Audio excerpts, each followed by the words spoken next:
تیسری رات البرق گھر سے نکلا۔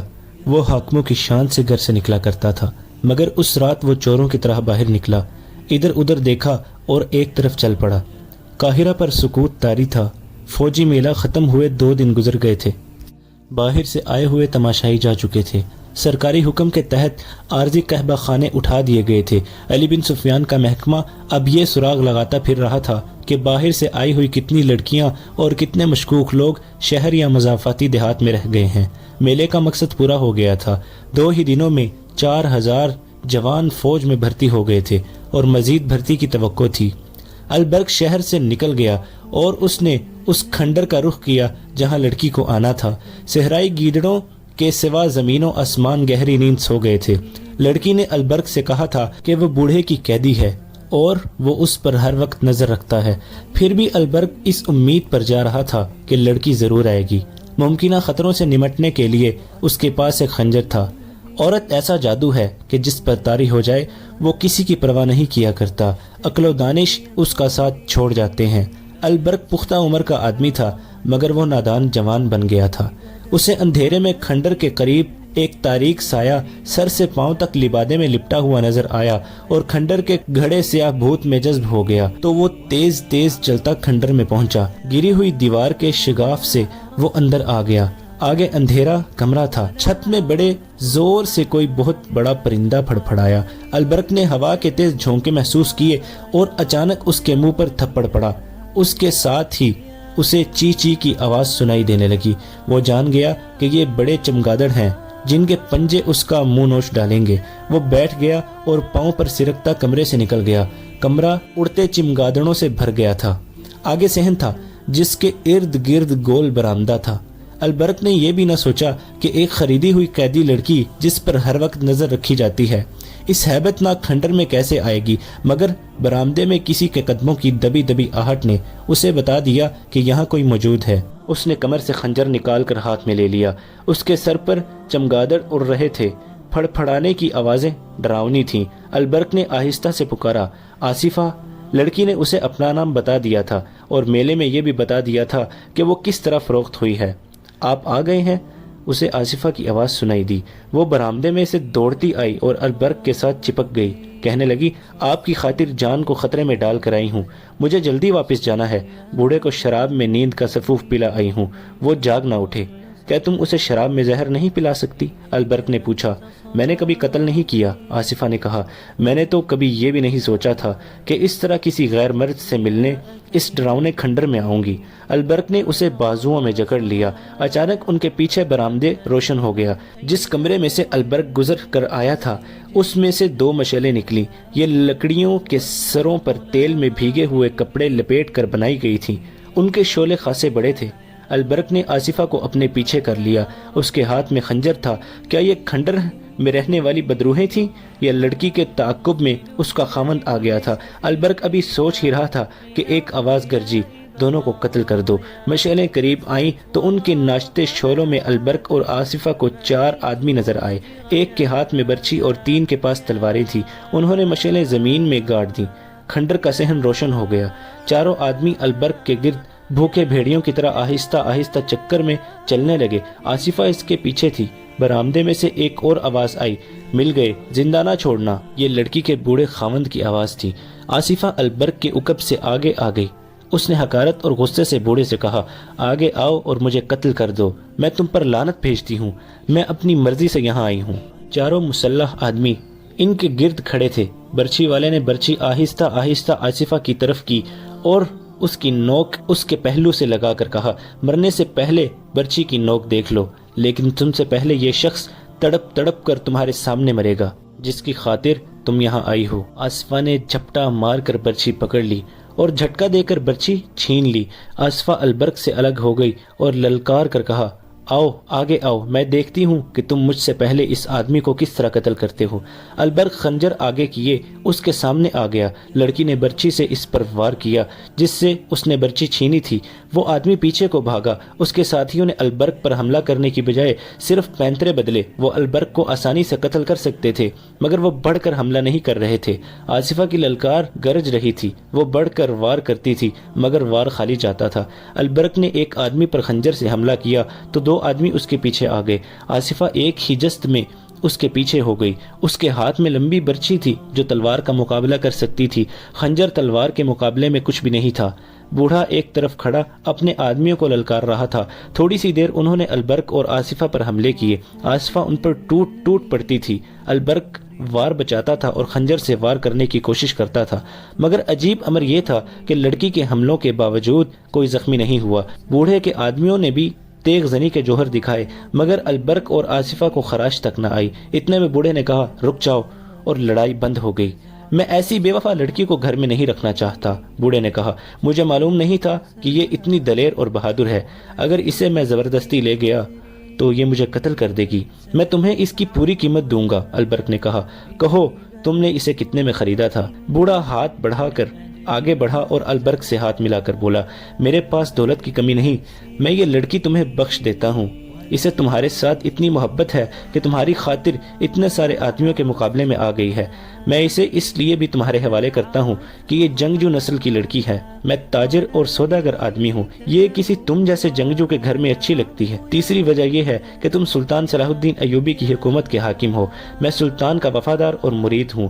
میں تمہیں ناراض نہیں کرنا چاہتا۔ جاؤ، میں نے اسے طلاق دی اور اسے تم پر حلال کر دیا۔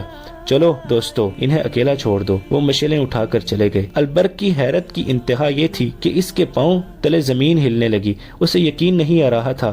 وہ اسے بوڑھے کا فریب سمجھ رہا تھا۔ اسے یہ خطرہ نظر آ رہا تھا کہ یہ لوگ راستے میں گھات لگا کر ان دونوں کو قتل کریں گے۔ آصفہ کے ہاتھ میں برچھی تھی، وہ البرق نے لے لی اور کچھ دیر بعد کھنڈر سے نکلے۔ وہ دائیں بائیں اور پیچھے دیکھتے تیز تیز چلنے لگے۔ ذرا سی آہٹ سنائی دیتی تو وہ چونک کر رک جاتے، ہر طرف اندھیرے میں دیکھنے کی کوشش کرتے اور آہستہ آہستہ چل پڑتے۔ شہر میں داخل ہوئے تو ان کی جان میں جان آئی۔ آصفہ نے رک کر بازو البرق کے گلے میں ڈال دیے اور پوچھا، آپ کو مجھ پر اعتماد ہے یا نہیں؟ البرق نے اسے سینے سے لگا لیا۔ اس پر جذبات کا اتنا غلبہ تھا کہ کچھ بول نہ سکا۔ لڑکی نے اسے بے دام خرید لیا تھا۔ اسے یہ تو اب پتہ چلا تھا کہ لڑکی اسے کیسی دیوانگی سے چاہتی ہے اور کتنی بہادر ہے۔ دراصل وہ لڑکی کے حسن پر مر مٹا تھا۔ اس کی بیوی اس کی ہم عمر تھی۔ آصفہ کو دیکھ کر اس نے محسوس کیا کہ وہ بیوی اس کے کام کی نہیں رہی۔ اس دور میں جب عورت فروخت ہوتی تھی، گھر میں بیوی کی کوئی حیثیت نہیں تھی۔ بیک وقت 4 بیویاں تو خاوند اپنا حق سمجھتا تھا، لیکن جو پیسے والے تھے وہ 2-4 خوبصورت لڑکیاں بغیر نکاح کے رکھ لیتے تھے۔ مسلمان امراء کو عورت نے ہی تباہ کیا تھا۔ ان کے ہاں یہ بھی رواج تھا کہ ایک آدمی کی بیویاں خاوند کی خوشنودی حاصل کرنے کے لیے ڈھونڈ ڈھونڈ کر خوبصورت لڑکیاں خاوند کو بطور تحفہ پیش کرتی تھیں۔ البرق جب آصفہ کو ساتھ لیے گھر میں داخل ہوا تو سب سوئے ہوئے تھے۔ صبح اس کی بیوی نے اپنے خاوند کے پلنگ پر اتنی حسین لڑکی دیکھی تو اسے ذرہ بھر محسوس نہ ہوا کہ اس کا سہاگ اجڑ گیا ہے، بلکہ وہ خوش ہوئی کہ اس نے اتنے اچھے خاوند کو اتنی خوبصورت لڑکی مل گئی ہے۔ اس کے آ جانے سے وہ کچھ فرائض سے سبق دوش ہو گئی تھی۔ البرق کی حیثیت ایسی تھی کہ وہ ایسی ایک اور بیوی یاداشت رکھ سکتا تھا۔ صلاح الدین ایوبی مسلمانوں کو عورت سے اور عورت کو مسلمانوں سے آزاد کرنا چاہتا تھا۔ وہ ایک خاوند ایک بیوی کا حکم نافذ کرنا چاہتا تھا، مگر ابھی وہ ہر اس امیر اور وزیر کو دشمن بنانے سے ڈرتا تھا جس نے کئی لڑکیوں کو گھروں میں رکھا ہوا تھا۔ عورت کے خریدار یہی لوگ تھے۔ انہی کی دولت سے عورت کھلی منڈی میں نیلام ہوتی تھی، اغوا کی وارداتیں ہوتی تھیں، قتل اور خون خرابے ہوتے تھے، اور عمرا اور حاکموں کی زن پرستی کا ہی نتیجہ تھا کہ عیسائیوں اور یہودیوں نے لڑکیوں کی وساطت سے سلطنت اسلامیہ کی جڑوں میں زہر بھر دیا تھا۔ اس کے علاوہ سلطان صلاح الدین ایوبی کو یہ احساس بھی پریشان کیے رکھتا تھا کہ یہی عورت مردوں کے دوش بدوش کفار کے خلاف لڑا کرتی تھی۔ اب یہ عورت جو جہاد میں مرد کے لیے آدھی قوت تھی، مرد کی تفریح اور عیاشی کا ذریعہ بن گئی ہے۔ اس سے صرف یہ نہیں ہوا کہ قوم کی آدھی جنگی قوت ختم ہو گئی ہے، بلکہ عورت ایک ایسا نشہ بن گئی ہے جس نے قوم کی مردانگی کو بیکار کر دیا ہے۔ سلطان ایوبی عورت کی عظمت کو بحال کرنا چاہتا تھا۔ اس نے ایک منصوبہ تیار کر رکھا تھا جس کے تحت وہ غیر شادی شدہ لڑکیوں کو باقاعدہ فوج میں بھرتی کرنا چاہتا تھا۔ اسی کے تحت حرم بھی خالی کرنے تھے، مگر ایسے احکام وہ اسی صورت میں نافذ کر سکتا تھا کہ سلطنت کی خلافت یا امارت اس کے ہاتھ آ جائے۔ یہ مہم بڑی دشوار تھی۔ اس کے دشمنوں میں اپنوں کی تعداد زیادہ تھی اور وہ جانتا تھا کہ قوم میں ایمان فروشوں کی تعداد بڑھتی جا رہی ہے۔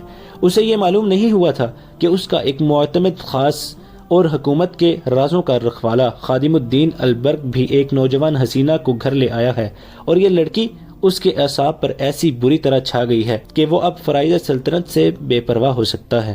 فوجی میلے میں مصر کے لوگ سلطان ایوبی کی فوجی طاقت سے مرعوب نہیں ہوئے، بلکہ اسے اسلامی اور مصری فوج سمجھ کر اس سے متاثر ہوئے تھے۔ سلطان کی تقریر میں جوش تھا اور ایسا تاثر کہ تماشائیوں کے دلوں میں ہلچل مچ گئی، اور اسی روز جوان آدمی فوج میں بھرتی ہونے لگے۔ 10 روز تک بھرتی ہونے والوں کی تعداد 6000 ہو گئی۔ اس میں کم و بیش 1500 جوان اپنے اونٹ ساتھ لائے اور 1000 کے قریب گھوڑوں اور خچروں سمیت آئے۔ سلطان نے انہیں جانوروں کا معاوضہ فوری طور پر ادا کر دیا اور فوج نے ان کی ٹریننگ شروع کر دی۔ میلے کے 3 ماہ بعد سلطان کی فوج میں 3 جرائم کی رفتار بڑھنے لگی: چوری، جوا بازی اور رات کی غیر حاضری۔ یہ جرائم اس سے پہلے بھی ہوتے تھے لیکن نہ ہونے کے برابر تھے۔ فوجی میلے کے بعد یہ وبا کی صورت اختیار کرنے لگے۔ ان تینوں کی بنیاد جوا بازی تھی۔ چوری کی وارداتیں اسی تک محدود تھیں کہ سپاہی کی کوئی ذاتی چیز چرا کر بازار میں بیچ ڈالتا تھا، مگر ایک رات فوج کے 3 گھوڑے غائب ہو گئے۔ سواروں اور سپاہیوں کی تعداد پوری تھی، کوئی بھی غیر حاضر نہیں تھا۔ اگر اس نقصان کو نظر انداز کر دیا جاتا تو اگلی بار 10 گھوڑے چوری ہو جاتے۔ اعلیٰ حکام تک رپورٹ پہنچی، انہوں نے فوجوں کو تنبیہ کی، سزا سے ڈرایا، خدا سے ڈرایا، مگر یہ تینوں جرائم بڑھتے گئے۔ ایک رات ایک سپاہی پکڑا گیا، وہ کہیں سے کیمپ میں آ رہا تھا۔ اس سے پہلے رات کو غیر حاضر ہونے والے سپاہی چوری چھپے سنتریوں سے بچ کر نکل جاتے اور بچتے بچاتے آ جاتے تھے، لیکن یہ سپاہی لڑکھڑاتا آ رہا تھا۔ سنتری نے اسے دیکھ لیا اور اسے پکارا۔ سپاہی رک گیا اور گر پڑا۔ سنتری نے دیکھا کہ یہ خون میں نہایا ہوا ہے، اسے اٹھا کر اپنے عہدیدار کے پاس لے گیا۔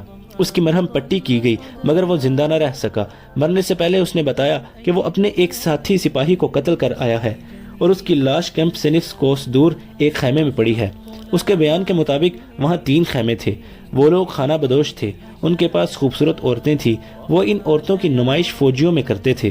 رات کو سپاہی وہاں تک پہنچ جاتے تھے، وہ دوسروں کو بتاتے تو وہ بھی چلے جاتے۔ وہ خانہ بدوش صرف عصمت فروش نہیں تھے، ان کی ہر عورت اپنے ہر فوجی گاہک کو یہ تاثر دیتی تھی کہ وہ اس پر فدا ہے اور اس کے ساتھ شادی کر لے گی۔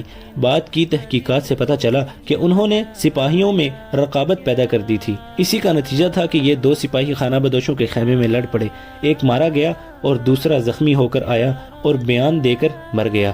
دوسرے سپاہی کی لاش لانے کے لیے آدمی روانہ کر دیے گئے، ان کے ساتھ ایک کماندار بھی تھا۔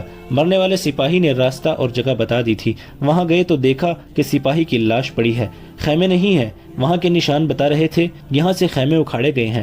رات کے وقت ان کی تلاش ممکن نہیں تھی۔ سپاہی کی لاش اٹھا لائے۔ اس حادثے کی رپورٹ سلطان ایوبی کو دی گئی اور یہ بھی بتایا گیا فوج میں جرائم بڑھ گئے ہیں اور 3 گھوڑے بھی چوری ہو چکے ہیں۔ سلطان نے علی بن سفیان کو بلا کر کہا کہ وہ سپاہیوں کے بھیس میں اپنے سراغ رساں فوج میں شامل کر کے معلوم کرے کہ یہ جرائم کیوں بڑھ گئے ہیں۔ سلطان نے اس سلسلے میں البرق کو بھی حکم دیا۔ اس کیوں کا جواب شہر کے اندر موجود تھا، جہاں تک علی بن سفیان کے سراغ رساں کی رسائی محال تھی۔ یہ ایک بہت بڑا قلعہ نما مکان تھا، مصریوں کا ایک کنبہ نہیں بلکہ پورا خاندان اس میں رہتا تھا۔ اس مکان اور مکینوں کو شہر میں عزت حاصل تھی کیونکہ یہاں خیرات بہت تقسیم ہوتی تھی، ناداروں کو یہاں سے مالی مدد ملتی تھی۔ فوجی میلے میں اس خاندان نے سلطان ایوبی کو اشرفیوں کی 2 تھیلیاں فوج کے لیے پیش کی تھیں۔ یہ سوداگر خاندان تھا۔ مصر میں سلطان ایوبی کے آنے سے پہلے یہ مکان سوڈانی فوج کے بڑے رتبے والوں اور انتظامیہ کے حاکموں کی مہمان گاہ بنا رہا تھا۔ سوڈانیوں کو سلطان ایوبی نے آ کر ختم کر دیا تو اس خاندان کی وفاداریاں حکومت کے ساتھ رہیں اور یہ سلطان ایوبی کا وفادار ہو گیا۔